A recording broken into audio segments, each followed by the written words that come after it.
সবাইকে স্বাগতম জানাচ্ছি আমাদের আজকের লেকচারে। আমি সুদীপ। আমাদের আজকের মাধ্যমিক জ্যামিতি লেকচার 1 এবং আজকের আমরা শুরু করব ষষ্ঠ অধ্যায় রেখা, কোণ এবং ত্রিভুজ।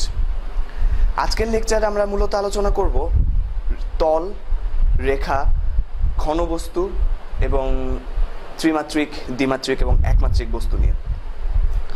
প্রথমেই আমরা আমাদের আশেপাশে যেসব বস্তু দেখি সব সময়, আমরা উদাহরণ হিসেবে বলতে পারি এই ডাস্টারটি অথবা এই কলমটি। এই প্রত্যেকটি বস্তুই কিছু স্থান দখল করে রাখে এবং এই স্থানের আকার আছে, আকৃতি আছে এবং এই সব মৌলিক বিষয়বস্তুর ধারণা দেওয়াটাই জ্যামিতিতে আমাদের উদ্দেশ্য। খুব সহজ একটা উদাহরণ যদি দেই, আমরা ধরে নিতে পারি এই বইটা, এটা একটা ঘনবস্তু এবং তোমরা সবাই দেখতে পাচ্ছ যে এর দৈর্ঘ্য আছে, প্রস্থ আছে এবং পুরুত্ব বা উচ্চতা আছে। তাহলে এই ঘনবস্তুটার তিনটি মাত্রা আমরা বোর্ডে যদি আঁকি,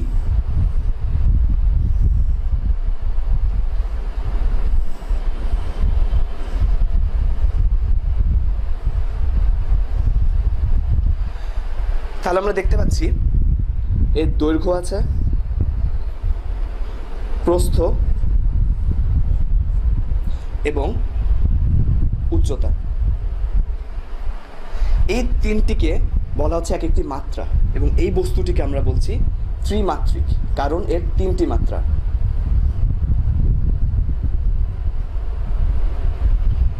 অথবা 3 dimensional বা 3D। আবার এই ঘনবস্তুটির আমরা যদি এভাবে দেখি, তাহলে এটা একটি তল এবং এই বইয়ের এরকম 6টা তল আছে, 1, 2, 3, 4, 5 এবং 6। এই প্রত্যেকটি তলের আমরা যদি একটু ভালো মতো দেখি, তাহলে দেখা যাবে এর দৈর্ঘ্য আছে, প্রস্থ আছে, কিন্তু কোনো উচ্চতা নাই। তাহলে বোর্ডে আমরা একটু দেখি, এটা একটা তল যার দৈর্ঘ্য আছে এবং প্রস্থ আছে। তাহলে এর মাত্রা হলো 2টি, দৈর্ঘ্য এবং প্রস্থ, এবং একে আমরা বলবো দ্বিমাত্রিক।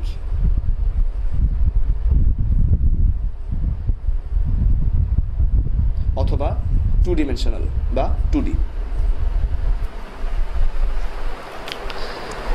এবার এই তলটার দিকে যদি আমরা আবার তাকাই, তাহলে দেখতে পাবো এই বরাবর একটি মাত্রা, এই বরাবর একটি মাত্রা, এই বরাবর একটি মাত্রা এবং এই বরাবর একটি মাত্রা, বা 4টি সরল রেখা দিয়ে এই তলটি গঠিত।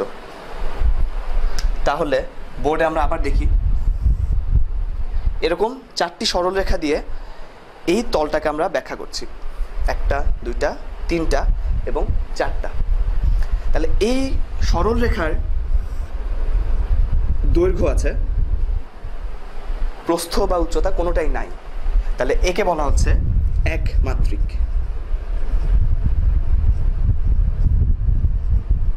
বা 1 dimensional বা 1D। তাহলে পুরো ব্যাপারটা দাঁড়ালো সরল রেখা যেটা হলো একমাত্রিক, এরকম বেশ কিছু সরল রেখা দিয়ে তৈরি হয় একটি তল যেটি হলো দ্বিমাত্রিক। আবার এরকম বেশ কিছু তল দিয়ে তৈরি হয় এক একটি বস্তু বা ঘনবস্তু, যেগুলো হলো ত্রিমাত্রিক।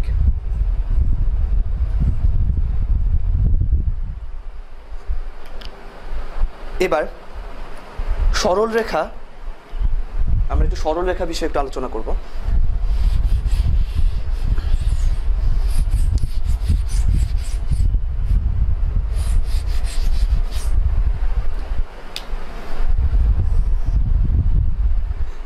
একটি সরল রেখা, এবং জ্যামিতিতে আমরা ধরে নেব একটি সরল রেখা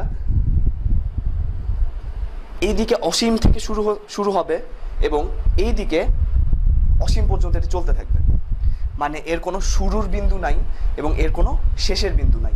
এবং এটা দেখানোর জন্যে আমরা সরলরেখার দুই পাশে দুটো তীর চিহ্ন দিয়ে এটা ব্যাখ্যা করব যে এটা এইদিকে এই পর্যন্ত চলছে এবং এইদিকে এই ডিরেকশনে এই পর্যন্ত অসীম পর্যন্ত চলতে থাকবে।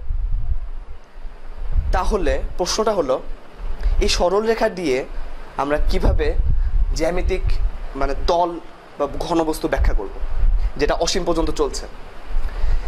এক্ষেত্রে আমরা যেটা করতে পারি, আমরা সরলরেখার কোনো একটা অংশ থেকে কেটে নিতে পারি এবং যেই বিন্দুতে আমরা কেটে নিলাম সেটা তখন হলো একটা শুরুর বিন্দু এবং এই শুরুর বিন্দু থেকে এটা অসীম পর্যন্ত এইদিকে চলছে। এর তখন নাম হবে রশ্মি।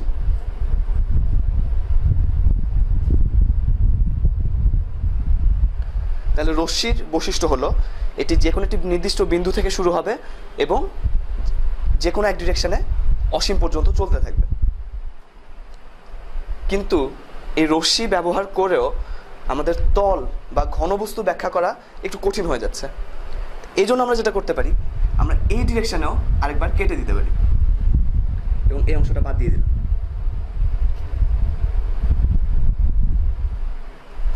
তখন এটা রশ্মি থাকবে না, এটা তখন হয়ে যাবে একটি রেখাংশ।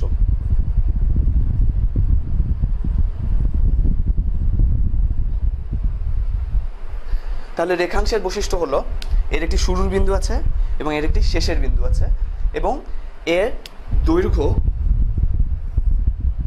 যেটাকে আমরা ডি দিয়ে প্রকাশ করব, সেটি স্থির একটি মান থাকবে এর দৈর্ঘ্যের। এটা হলো আমাদের রেখা, রেখাংশ এবং রশ্মি। এবার যে শব্দটা আমরা বেশ কয়েকবার ব্যবহার করছি সেটি হলো বিন্দু। শুরুর বিন্দু, শেষের বিন্দু। তাহলে বিন্দু কি জিনিস? বিন্দু হলো খুব স্বাভাবিকভাবে এরকম একটি জিনিস, একটা ডট। এবং তোমরা একটু ভালো মতো খেয়াল করে দেখবে এই বিন্দুর কোনো দৈর্ঘ্য নাই, কোনো প্রস্থ নাই এবং কোনো উচ্চতাও নাই, তার মানে এর কোনো মাত্রা নাই। তাহলে এ হচ্ছে জিরো ডিমেনশনাল, মানে বিন্দুর কোনো দৈর্ঘ্য, প্রস্থ, উচ্চতা কোনোটাই নাই। এবং এরকম অসীম সংখ্যক বিন্দু পাশাপাশি বসিয়ে আমরা এরকম রেখাংশ বা রশ্মি বা সরলরেখা তৈরি করতে পারি। তাহলে আমরা পুরো ব্যাপারটা আরেকবার একটু দেখি। তাহলে যেটা দাঁড়াচ্ছে, আমরা শূন্য মাত্রার বিন্দু, এরকম অসংখ্য বিন্দু দিয়ে আমরা একমাত্রিক রেখা বা রেখাংশ বা রশ্মি তৈরি করতে পারি। আবার এরকম বেশ কিছু একমাত্রিক রেখা, রেখাংশ বা রশ্মি ব্যবহার করে আমরা তল বানাতে পারি। আবার এরকম বেশ কিছু তল যেগুলো দ্বিমাত্রিক, এগুলো ইউজ করে বা এগুলো ব্যবহার করে আমরা ঘনবস্তু বা যে কোনো বস্তু তৈরি করতে পারি যেগুলো ত্রিমাত্রিক। এখন আমরা দেখব বিশিষ্ট গণিতবিদ ইউক্লিড বিন্দু, রেখা এবং তল সম্পর্কে কি বলেছেন। ইউক্লিড যেসব কথাবার্তা বলেছেন, তোমরা একটু বইটা খুলে দেখো 108 নম্বর পৃষ্ঠায়। এইসব কথাগুলোকে আমরা বলবো এক একটি স্বীকার্য। স্বীকার্য কি জিনিস?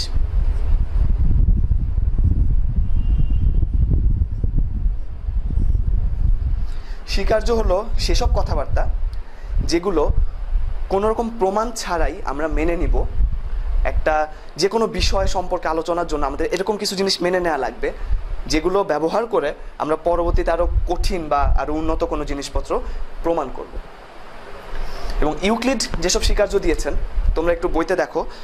প্রথম স্বীকার্যটি হলো যার কোনো অংশ নাই তাই বিন্দু। আমরা একটু আগে বলেছি একটি বিন্দু হলো যার কোনো মাত্রা নাই, দৈর্ঘ্য, প্রস্থ বা উচ্চতা। দ্বিতীয় স্বীকার্যটি হলো রেখার কোনো প্রান্ত বিন্দু নাই। এটাও আমরা একটু আগে ব্যাখ্যা করেছি যে একটি সরল রেখা, সে আদি এবং অন্ত নাই কোনো, সে অসীম থেকে শুরু করে অসীম পর্যন্ত চলছে। এটা হলো আমাদের দ্বিতীয় স্বীকার্য।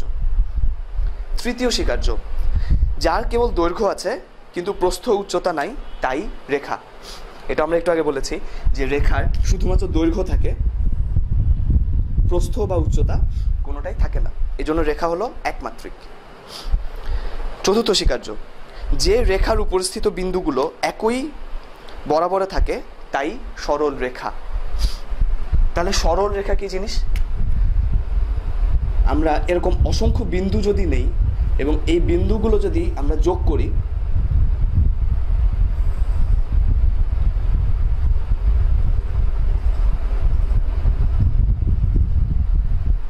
তাহলে আমরা একটি সরল রেখা পাবো।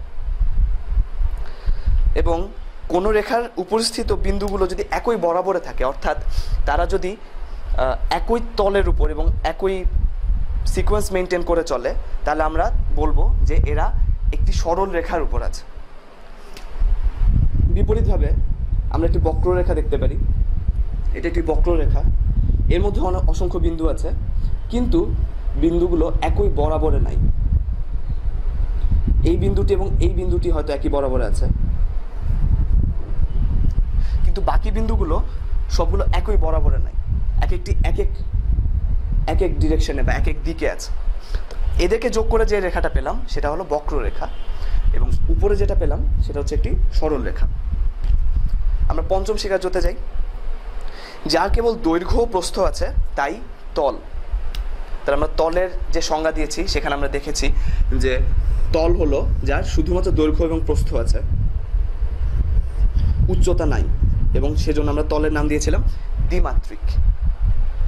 ষষ্ঠ স্বীকার্য, তলের প্রান্ত হলো রেখা। অর্থাৎ একটি তল 4টি রেখা দিয়ে তৈরি। তল যে কোনো রকম হতে পারে, যেমন এটি একটি তল, এটি একটি দ্বিমাত্রিক তল যার দৈর্ঘ্য এবং প্রস্থ আছে, উচ্চতা নাই, এবং এই তলটি গঠিত হয়েছে 1 2 3 4 5 6 6টি সরলরেখা দিয়ে। এবং তলের এই যে প্রান্তগুলো, এক একটি প্রান্ত, এই এক একটি প্রান্ত হচ্ছে এক একটি সরল রেখা। যে তলে সরল রেখা তার উপর সমভাবে থাকে তাই সমতল। এটি হচ্ছে আমাদের সপ্তম স্বীকার্য।